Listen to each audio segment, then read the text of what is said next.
Hello, everyone. It is 6 o'clock, so we're going to get started. My name is Sarah Prinsey. I teach AP Psychology in Geneseo, New York, which is in a small town in Western New York. Whenever I tell people I am from New York, they're always like, "Oh, so you enjoy the city? You mean New York City? It's 8 hours away." I've been there a couple of times. We actually have a lot of cows where we live. It's very, very rural, very beautiful. So let's just get that out of the way, right? We live out in the country here. So we're going to talk about FRQ tips and tricks again.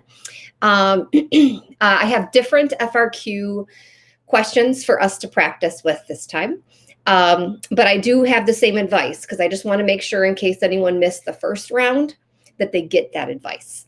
Okay. So yes, cows are adorable. I quite agree. Especially when you drive by and honk at them. They just look and stare at you.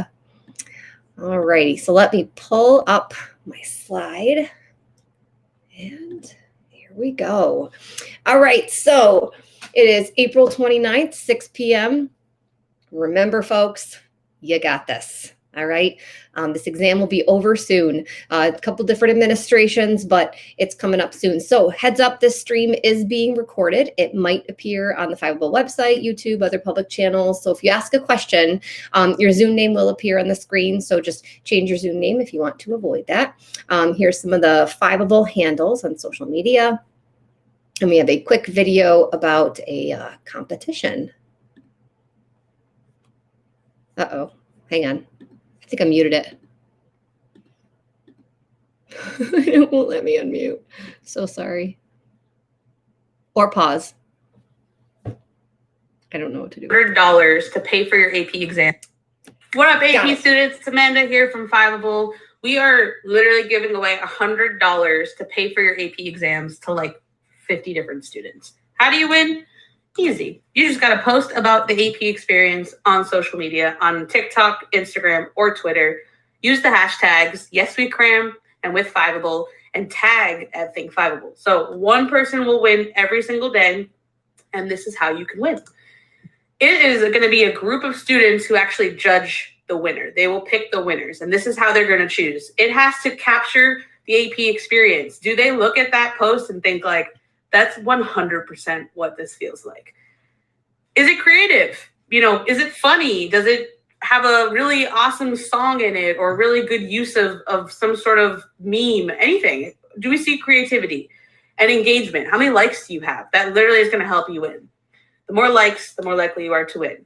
And then finally, does it incorporate Fiveable? Is it in the caption, what you're wearing, in something that you're doing? How have you incorporated Fiveable into it? So this is how you can win. A couple of quick notes. Make sure you follow Think Fiveable so that we can DM you to if you've won. You can post as many times as you want. You could post today, tomorrow, every day, as many times during the day as you want, but you can only win once. So keep that in mind. And finally, some of our best social interns came from this contest last year. So if you're really awesome at social media and you're looking for an internship, show us what you've got because we want to hire you. So I can't wait to see your posts. See you on the flip side. Good luck on your exams. Talk to you later. What up, AP students? No. Amanda here. It won't let me skip to the next slide. Hey, in case you can't tell, I've never had a video on a slide before. Yes, new one. Okay, so our next Cram session is AP Psychology. That is the actual finale. It's from 5 to 10 p.m. Eastern Standard Time. So if you're on the East Coast, 5 p.m. If you're over on the California side of things, that would be 3 hours earlier, I believe. So that'd be 2 p.m. So that is Monday the 10th. Hope to see you there. So what we're going to do today, AP Exam Basics, FRQ Tips and Tricks, Practice Time, and we'll look at some extra resources as well.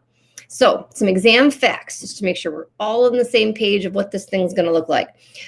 So in 2021, the AP exam has 2 parts, approximately 100 multiple choice questions, and you'll have 70 minutes to complete that. Oops, and my friend here is reminding me captions. Okay, got it. Thank you. So FRQs are 6 to 8 bullets, obviously averaging 7, and you have 50 minutes to complete those 2 FRQs. So that is typically how they've done that in the past. So by the way, right now, if you could actually, while I'm talking, get out a sheet of paper and writing utensil, or open a random Word document or a Google Doc, because we're going to use that for practice in a little bit. So you can kind of get that shuffled around now. So 2020, I just want to throw this out there. That was a little different on so many levels, but if we're talking AP exam, that exam only had 2 FRQ questions. There were no multiple choice questions, and it was, in fact, open notes. This year, let me be clear, the AP exam is not open notes. So you can't use your notes on this year's exam. They even have all kinds of rules in there, like not only can you not bring notes, you can't access your other devices, you can't, they even put in there, like, don't put anything that has to do with psychology on your shirt, or like don't write anything that has to do with psychology on your arm. Like, I mean, they're very specific. Okay, so no notes, only what's in your head. This is important because it shapes how we need to prepare for this. So here's this year's exam dates. Administration 1 is Tuesday, May 11th. It's coming up pretty soon. 12 p.m., whatever your local time is, because that is a paper exam. Administration 2 is a digital exam, and that is going to be released synchronously. So when that exam will be taking place is 4 p.m. Eastern Standard Time. So again, if you're over across on the West Coast, I believe that's 3 hours earlier, right, from the Pacific time. So that would be 1 p.m. Administration 3 is June 3rd. That's at 4 p.m. Eastern time. And again, that's also digital. So that means they're going to release it synchronously, whether taking it at home or at school. So some advice to prepare for this exam. All about the vocabulary, because remember, it's not open notes. So you're going to need to know the concepts addressed. And again, today we're talking FRQs, but this is obviously also true for the multiple choice questions. So make sure you study vocabulary. Between now and then, folks, that absolutely is going to be the core of being able to be successful, because, FRQs are all about application, as we're going to talk about, but it's hard to apply a concept you don't understand, right? So make sure that you spend some time. And I have a couple really good online tools that my students have found very, very helpful over the years. Quizlet, Gimkit, Kahoot, very helpful for practicing vocabulary.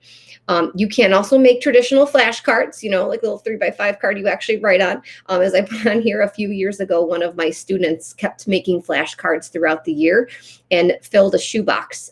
She brought it in and showed me. In fact, she passed on her shoebox to a student I had the following year. It was cute. So commonly used verbs in FRQ tasks and prompts. So you want to make sure you know exactly what they're asking you to do. They might say construct or draw. That one's pretty rare, but it has happened. Define. Sometimes they just are asking for a definition. Sometimes they're asking you to describe. Draw a conclusion is one I see a lot, as is explain. Remember, these are application type questions. So they do tend to love those types of verbs. And identify and state, especially if you're looking in a specific scenario, they might want you to, let's say find the dependent variable, or identify what is the dependent variable, independent variable. You know what I mean? So next piece of advice, Unit 1, really know it. That is the scientific foundations of psychology, okay? Unit 1 is kind of the basis for psychology as a science. When I was looking up and doing some research for this, there really are a lot of folks out there who will say psychology is not a science. There are people who will say that. So it's almost like, there's a little bit of a defensiveness on the part of psychologists and researchers. So they are very big into statistics, research methods, parts of experiments, psychological perspectives, and ethics. The whole picture of what it takes to do psychological experiments. They will want you to know this. Also, as you study future studies and experiments throughout the year, understanding how experiments are done is obviously going to be a key part of that. Also, you really want to make sure you know Unit 2. So just remember, Unit 1, Unit 2. Unit 2 is the biological basis of behavior. I mean, this is parts of the brain and their functions. This is the nervous system. And there's so much that, again, keeps getting brought up throughout the year as we talk about all these different aspects of psychology. Every single thing that you learn in this section will come up again throughout the year. So it's really foundational. There's also I found a really good free study tool in Apple's App Store. It's called 3D Brain, and if you look it up, it's got like a picture of an actual brain in color. And if you download the app, you can get a 3D image of the brain. And then it actually tells you the different functions of the different parts of the brain. So I would just take a look at that. Sometimes it's really helpful to have a visual. So once you're solid with units 1 and 2, make sure you study the rest, right? Don't just stop there because think about it. Again, the research methods, the nervous system is so important, sets the foundation for the study of psychology. All that stuff's going to come up again. And if you don't have the understanding of the brain and nervous system and how those are functioning, it's going to be hard to apply concepts in later units. So, speaking of biology, we did this last time. It really is a thing that has been proven in many, many studies to help. For real. I know you might feel weird. I'm on a live stream and I'm going to do this. Take a breath.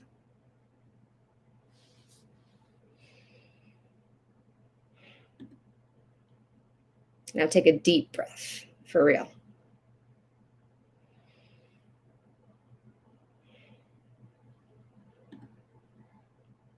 Take one more.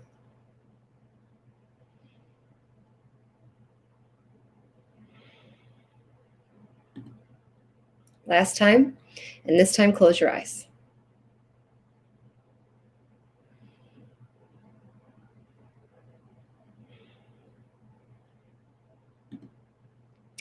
Now, if you wouldn't mind, pause for a second and think about one thing I said so far that you remember, and you can type it in the chat if you like. What is one thing you heard me say?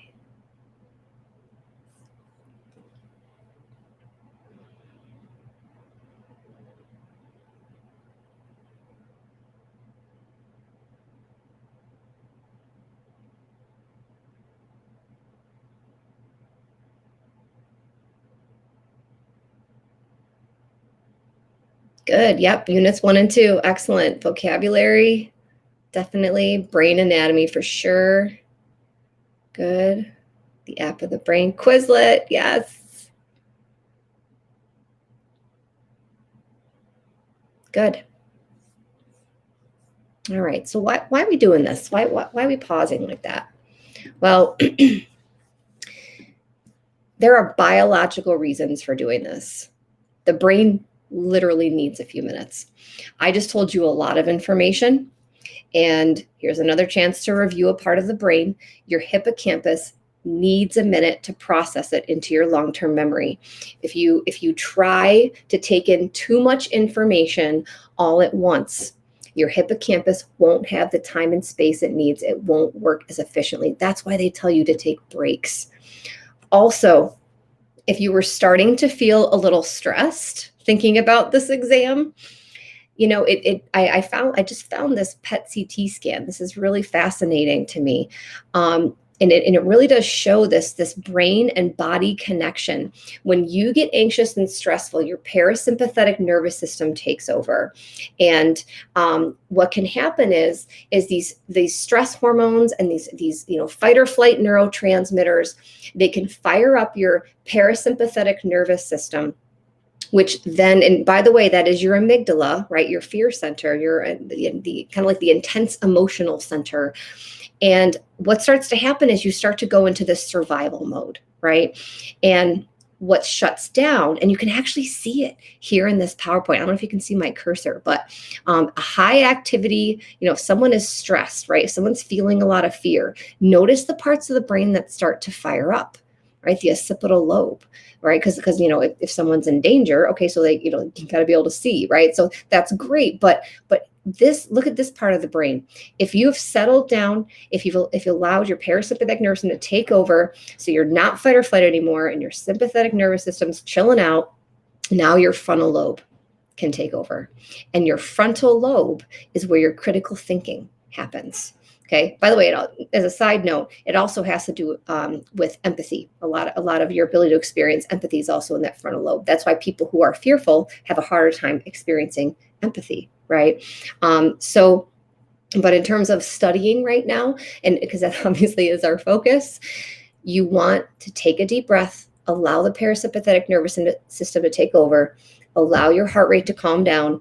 This can also impact things like digestion, your ability to sleep. Taking a few deep breaths really, really can help.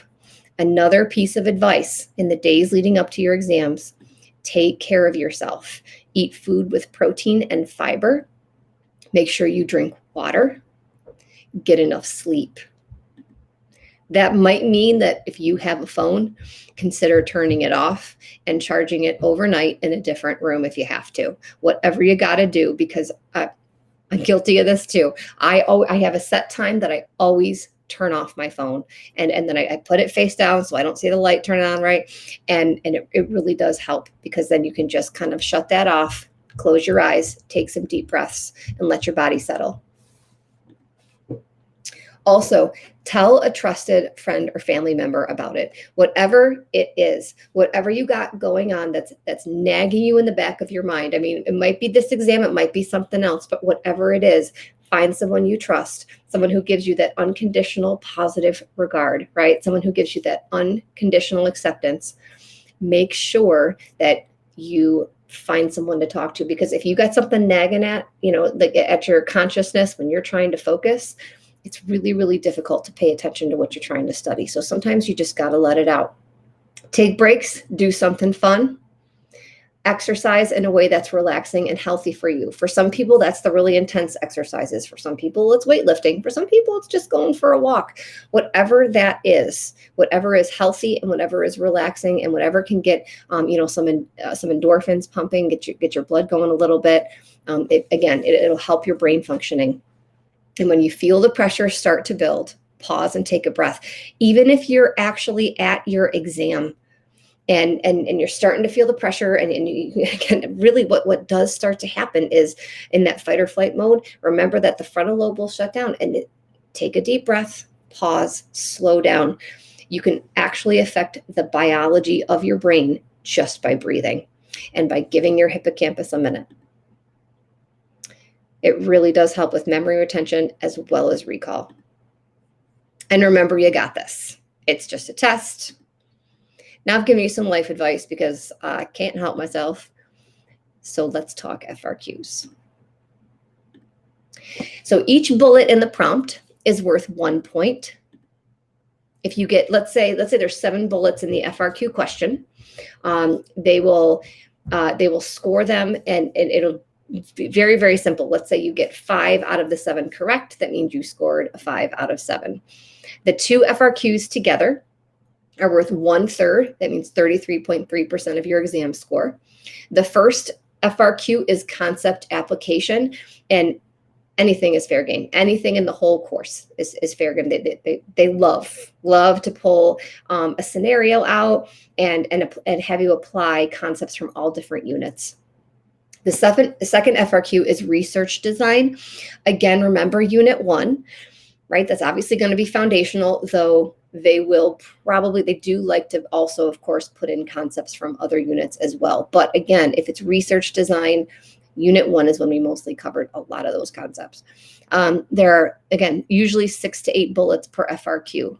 My students told me last year that I don't know how because it was online and it was at home. Some kids said they didn't tell me what the questions were, but they did tell me they thought that not everyone had the exact same questions. Some people had 6 bullets, some people had 8. With the 2 different questions, you might have different numbers of bullets. It depends. And this year with 3 different administrations, I don't know that everyone's going to get the same questions. They haven't announced that yet. So with FRQs, there's some things that you are required to do, and some things that AP readers like you to do.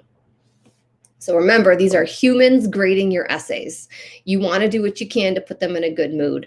I've spent many, many hours listening to feedback from AP readers who actually have gone to, used to be going to Iowa, now I think they work from home, but they actually used to all get together and sit there and grade these essays for days. And they have some really very, very helpful feedback. First of all, make sure if you're taking the test on paper, make sure you've got pencil and pen. The pencil is for the multiple choice. They want blue or black ink if you are taking the FRQ on paper. And if you do take the test on paper, make sure you write really neatly. Like they don't do benefit of the doubt points. That was one of the things they said is like, if we can't read it, we can't score it. If you're taking the test digitally, make sure you have downloaded the app. If you haven't yet, here's the link for the exam app.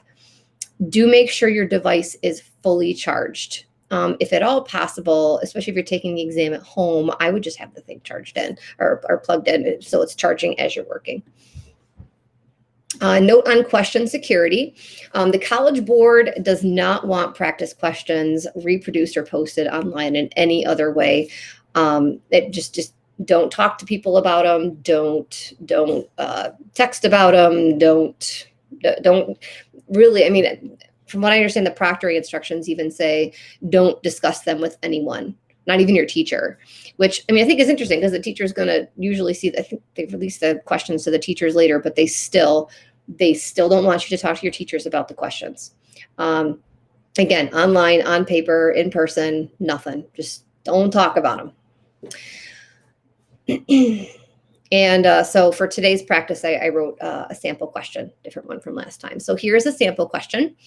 Imagine that you are at a movie theater in a world with no COVID, and you are watching an exciting scene in the latest thriller. What role might each of the following play in your experience? So we'll actually practice writing this in a little bit here, but I want to draw your attention to the different bullets. And I made a shorter one this time, so maybe we could have more time to talk about the answers. But notice there's concepts from different units. So occipital lobe is from Unit 2. Schemas is from cognition. James-Lange Theory of emotion, that is from motivation and emotion. Sympathetic nervous system, that one actually comes up in Unit 2 as well as in stress and health, also part of motivation and emotion. And then arousal theory is also motivation and emotion. So they might, reference like 5 different units, but either way, they do like to have the spread of different topics. So some advice on how to write the thing. First, no introduction or conclusion is required. To be honest, I kind of got the impression from some of these AP Psych exam readers that they find FRQ intros and conclusions unnecessary. They won't mark you off if you want them. Honestly, I think maybe they get tired from all the reading. But if you want to write intro and conclusion, more power to you, especially if it helps organize your thoughts. But to be honest, they really aren't necessary. My thought is, you may want to focus your time elsewhere because you only have the 50 minutes to write 2 FRQs.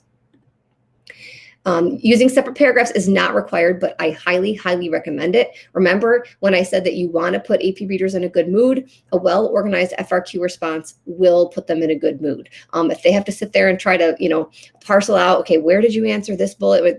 That's going to make them cranky. So I advise you would use a separate paragraph for each bullet. Even if you only needed like 2 sentences to answer that bullet, that's okay. I'd still have it in a separate paragraph. They're not going to mark you off for having a short paragraph. I know we kind of, especially in high school, you get taught to have long paragraphs, right? It's not about length. It's about, did you apply the concept? I would skip a line or 2 between each paragraph, whether you're doing this digitally on paper. You like the visual. Now with paper, you might want to skip a couple of lines because if you think of something and want to go back and fit that in there, you've got a little bit more space to do that. You do not have to answer the bullets in order. I advise that you do because, I mean, this is some, soft advice. You don't have to.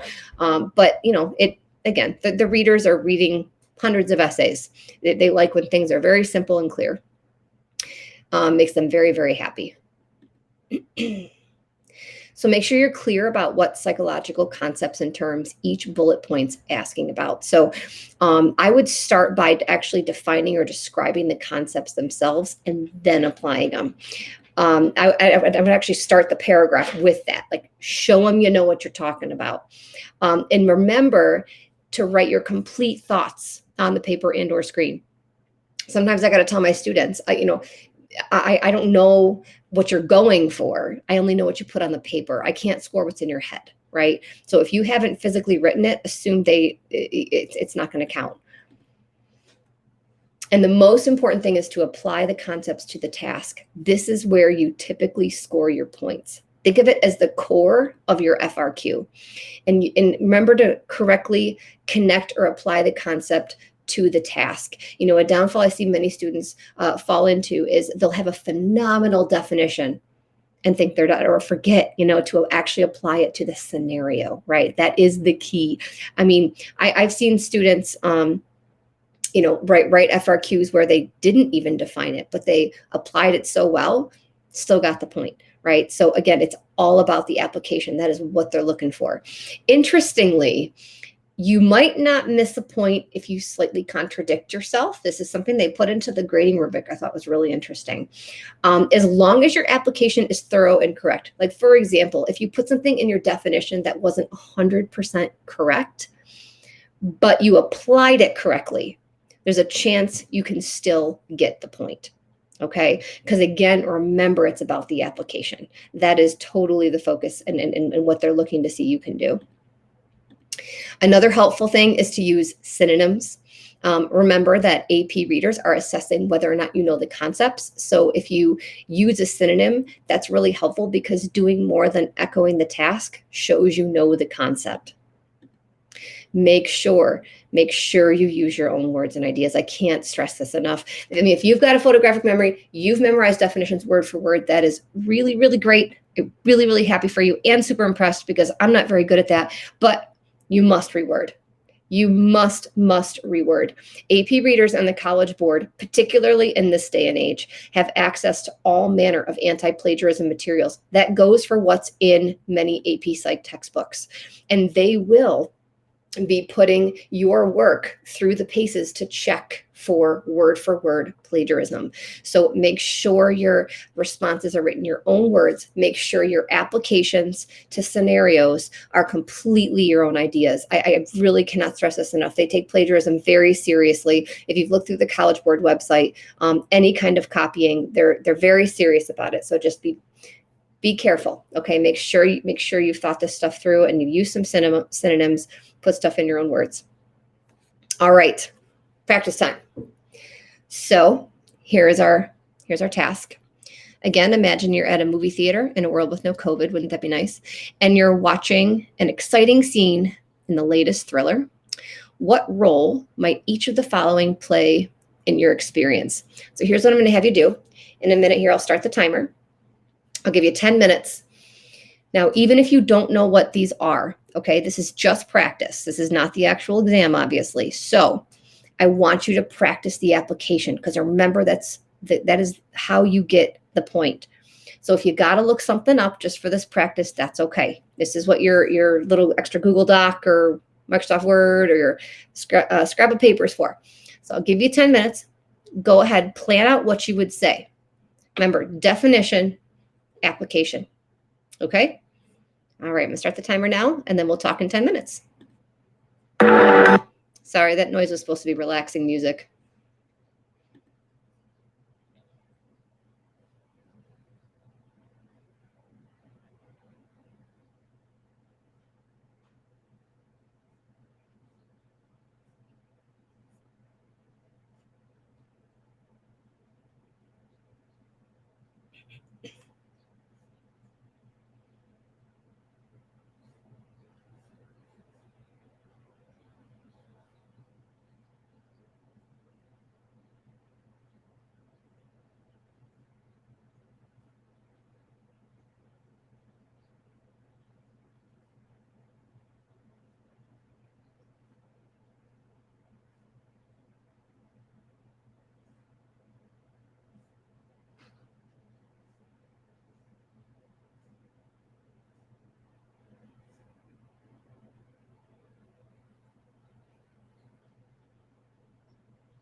All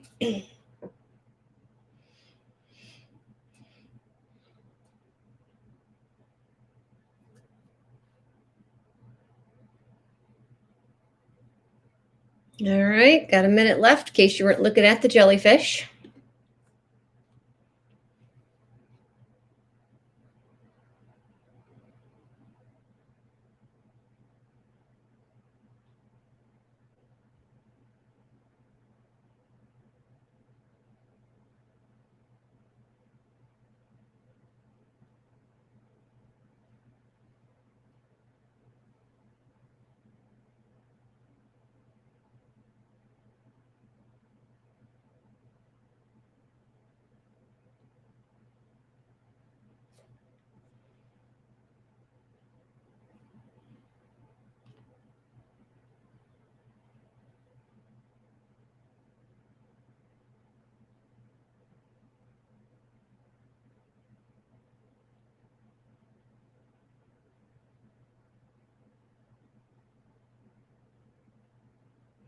All right, that's our time.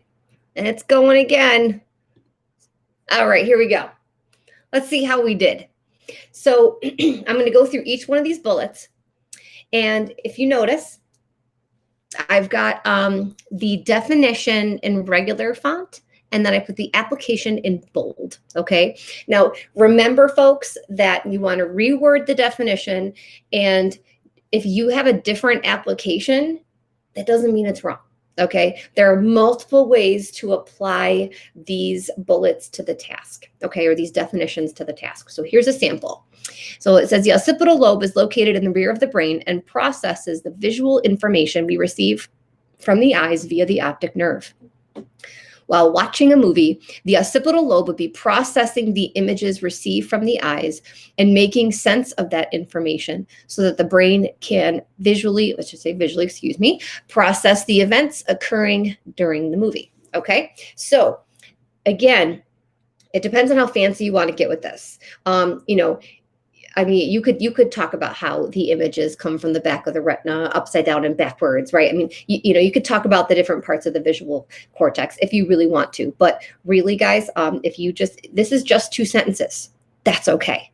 As long as you properly and completely and thoroughly have applied the definition to the task and done so correctly. All right, next one, schemas. Again, remember definition application. So we start with a definition. Schema is a mental categorization that allows a person to make sense of and make decisions about the world around them. So this one I got a little bit fancier. I could have just left it as make sense of the world around them, but I decided to take it to the next step and show a person also making decisions, because that is part of the reason why humans categorize information, is so that we can make a decision. Part of the goals of psychology, right? So in my application, I put both those in there. I said a common schema in thriller movies is the classification of some characters as the heroes and some as the villains. As a person watches a thriller, it is likely that there will be hints in the events of the film that will indicate which category or schema the characters fit, allowing a viewer to classify them and then root for the heroes. So I really love Marvel Avengers movies, and so that's why I decided to write about heroes and villains, right? So if you got something interesting, like that's interesting for you like that, feel free to put that into your FRQ. Sympathetic nervous system. So the sympathetic nervous system is responsible for the body's fight or flight response. When the body is facing a stressful situation, the sympathetic nervous system activates the stress hormones, neurotransmitters, and organs in a fight or flight response in order to respond to the stressful situation. So notice I've got a long definition, right? I mean, I really went into a lot of detail. I got 2 sentences there describing even going into detail about the different parts of the sympathetic nervous system. I did this on purpose because I want to make sure you remember that even if you've got a long definition, don't forget the application. Okay, it's really easy to think, oh, I defined this so well, I'm done. No, you got to make sure you go back to the movie, right? So during a particularly exciting scene of the thriller, here's my application. A viewer may experience the activation of their sympathetic nervous system. Their adrenal glands may produce epinephrine, which would cause an increased heart rate, dilated pupils, and clammy skin. Now, there's some other, there's lots of different ways the body responds to fight or flight, right? You don't have to mention them all in your application. The fact, even if I had just done increased heart rate, that would have been fine. All right, James-Lange. So the James-Lange theory of emotion states that first an individual experiences an emotion, then they experience a physiological reaction. So during a particularly frightening scene in the movie, according to the James-Lange theory, a person could experience the emotion of fear. This is processed by the amygdala in the brain. What would follow would be the physiological reactions brought about by the sympathetic nervous system. Now, there's some ways I got a little fancy here. Notice I didn't have to mention what part of the brain, right? Let's be honest, I was kind of showing off a little bit. They like it when you do that, by the way. They like when you really show that you know, right, where how emotion is experienced. And again, the parts of the brain that are involved. I'm also taking a little bit of a chance, a little bonus review for you guys to remember what the amygdala does, right?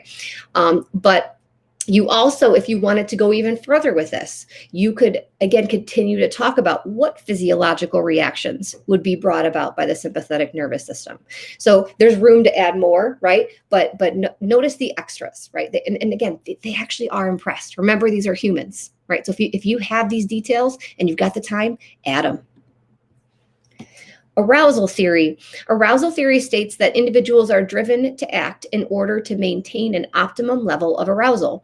This optimal degree of arousal may vary depending on the person. Not every person in the movie theater may be enjoying watching this thriller. Some individuals may find the experience too stressful and may decide to leave during the movie. Sensation seekers who prefer a higher level of arousal may find the movie boring and also choose to leave.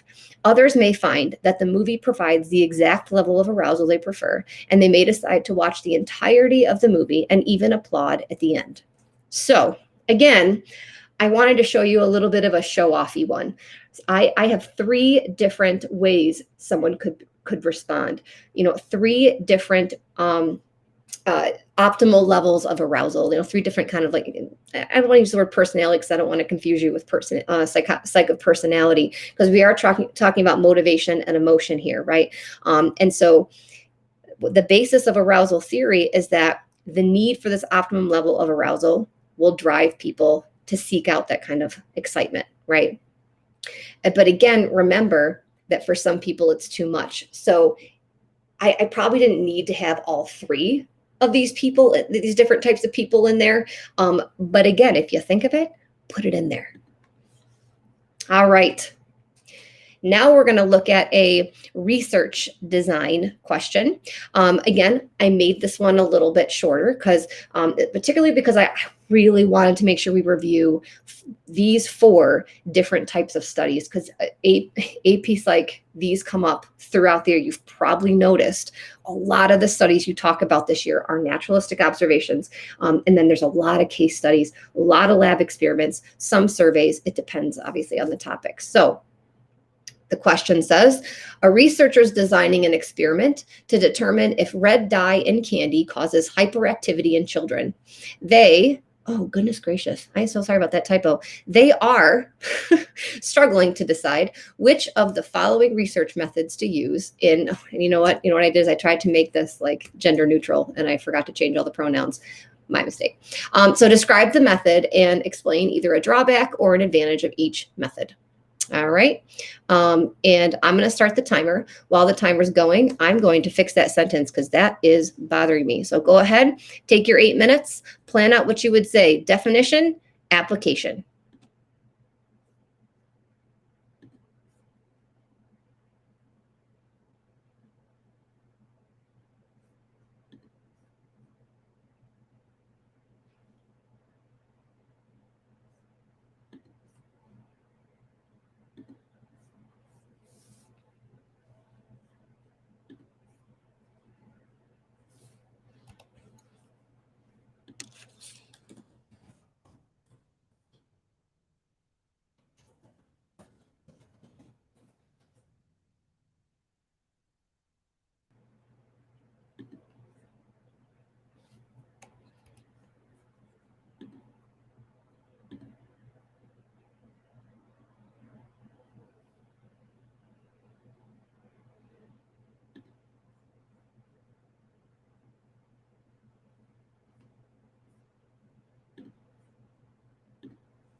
7:15. All right, there we go.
Okay, so you got a minute left.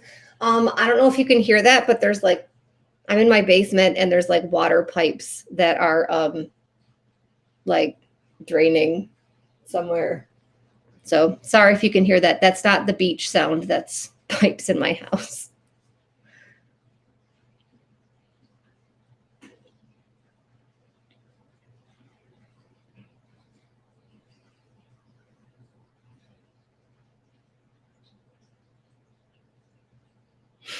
Thanks for letting me know.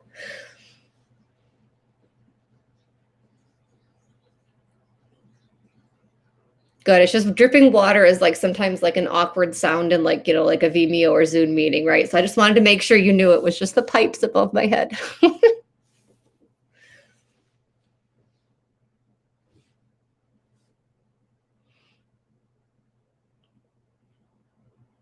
Oh, my cold is so much better, but it ended up being way worse. In fact, it went through my entire house. My kids got it.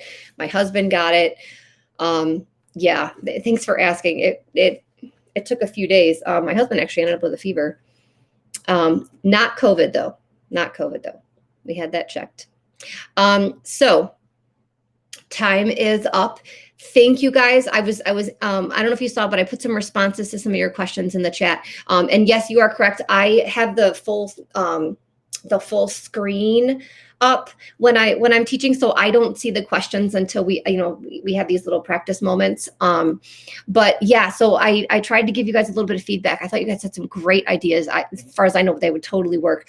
Thank you for catching my mistake. I don't know if you can tell, it's also AP season for me, and you definitely have a human teacher right here. So yes, not only did I not fully gender neutralize my sentence, I also completely flipped James-Lange. I'm so sorry about that. Hey, you guys are on it. Well done. You caught my mistake. So well done.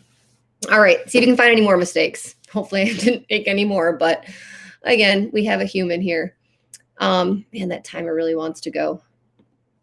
And by the way, this whole putting, timers in is a new trick for me. So I obviously still figuring out how to work with the videos.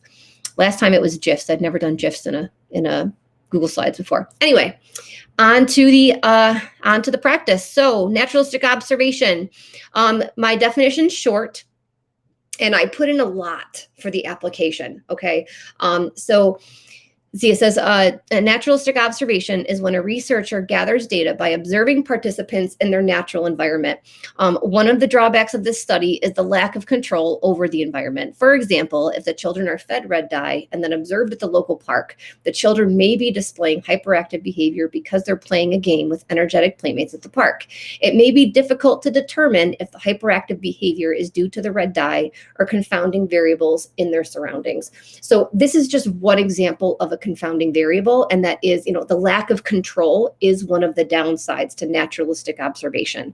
And especially because this is a chemical study, I chose to go with a drawback, right? Because a lot of times when you're studying chemistry, a lab experiment is probably going to be your best bet.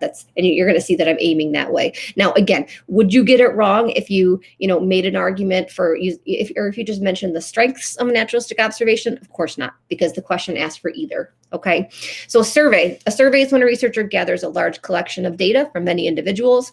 A drawback of using a survey in a study of the effects of red dye in children would be the possibility of courtesy bias of respondents, probably the child's caregiver. When completing the survey, caregivers might not fully disclose details about their children's behavior and diet, whether consciously or unconsciously avoiding criticism of their children and or their child rearing, right? So courtesy bias, a very common drawback to using a survey. And if it's, talking about parenting and hyperactivity, you may have some defensiveness on the part of the parents. So that's the application I chose to go with. Again, there's many options. Oops, sorry about that, double clicked. Case study. A case study is a close and detailed study of one individual. In this study, it may not be practical to use a case study. While case studies can provide in-depth information about one child, if only one child displays hyperactivity after eating red dye, this does not mean that this will be a common side effect of red dye for all children. So again, it's the applicability of the data.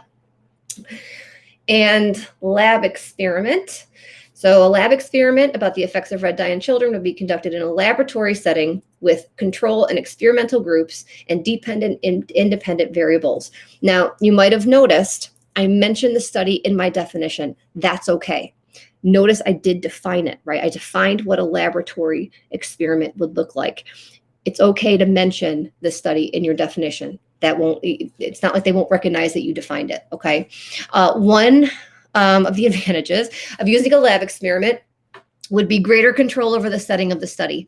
Another advantage could be the use of a placebo for the control group and actual red dye for the experimental group. This would allow a greater possibility of control for confounding variables, especially if random assignment was also used. So again, this is one where, confession, I'm showing off a little bit, right? I mean, I mentioned random assignment. I even mentioned placebos, what the experimental control groups would be. Could I score a point with less? It's possible, right? But this I can see this being the type of bullet where you're going to have a lot of information in there. It doesn't surprise me that this ended up being a longer paragraph. All right, so look back through the 2 FRQs we completed together. If you would like to share in the chat, I really do appreciate feedback, guys. This is honestly only my second time doing this. I'm still a bit of a rookie. If you can't tell by my trying to manage the tech, I'm still practicing. But in terms of the FRQs, yes, no, real quick in the chat, were you able to apply the concepts in the FRQs?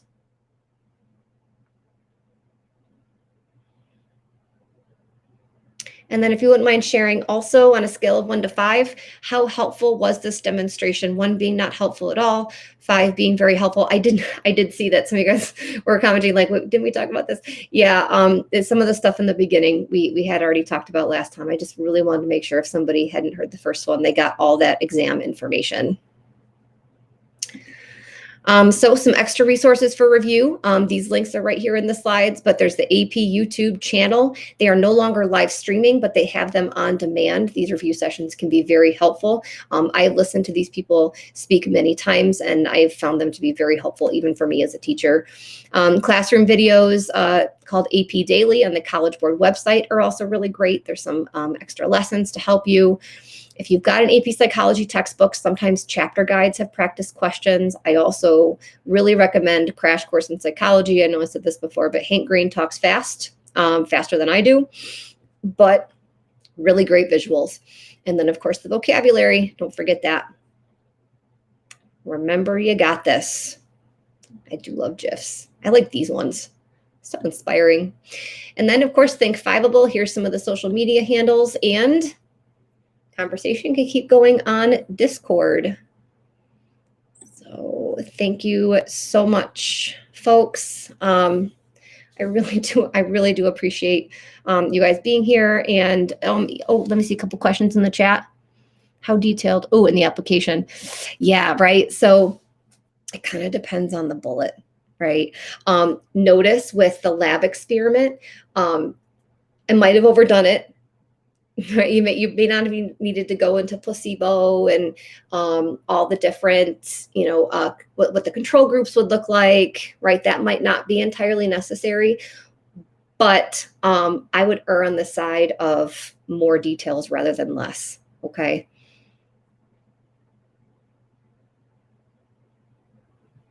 Yeah, Taki, that is a lab experiment. Yep, highly controlled environment. That is a good advantage.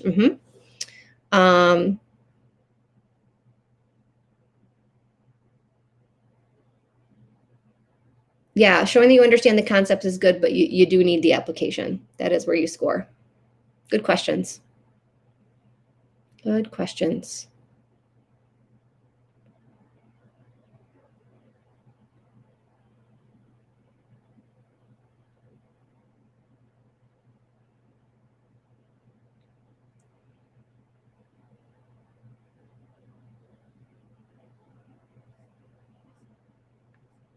All right.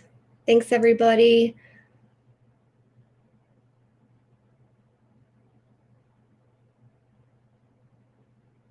Oh, yes. Thank you, Lena. Thank you.